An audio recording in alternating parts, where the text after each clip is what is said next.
ทุกคืนคุณมองดวงจันทร์ได้แต่มีด้านหนึ่งของดวงจันทร์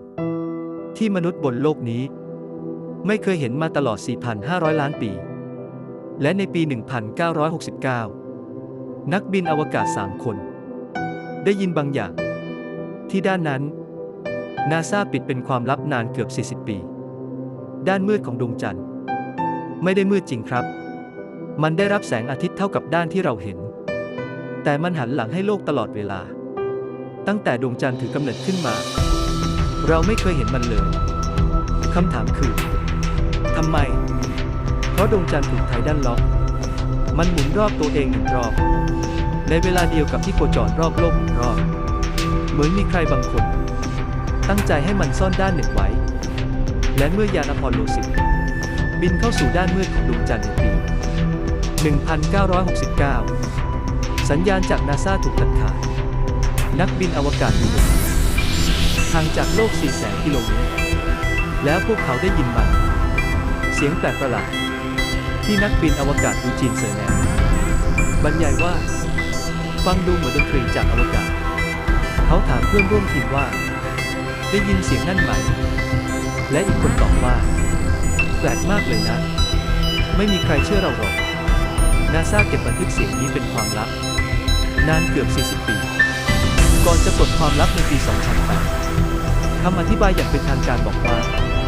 เป็นแค่คลื่นรบกวนระหว่างวิทยุของยาน2 ลำแต่นักบินอวกาศอันโดดเด่นจากอพอลโล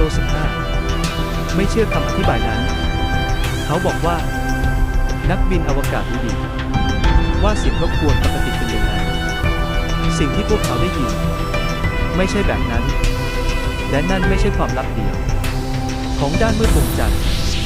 ด้านมืดมีเปลือกหนากว่าด้านสว่างมากนักวิทยาศาสตร์ยังอธิบายไม่ได้ว่าทำไมมีหลุมอุกกาบาตเซาท์โพลเอสเคนที่ใหญ่ที่สุดในระบบสุริยะกว้าง 2,500 กิโลเมตรลึก 8 กิโลเมตรและอายุกว่า 4,000 ล้านปีแต่เรายังไม่รู้ว่ามีอะไรซ่อนอยู่ข้างล่างในปี 2019 ยานฉางเอ๋อ4ของจีนลงจอดที่ด้านมืดเป็นครั้งแรกในประวัติศาสตร์และพบสิ่งที่ไม่คาดคิดวัสดุจากลึกใต้ดวงจันทร์ที่ถูกดันขึ้นมาจากการพุ่งชนครั้งใหญ่วัสดุที่อาจบอกความจริงเกี่ยวกับกำเนิดของระบบสุริยะและนาซาก็มีแผน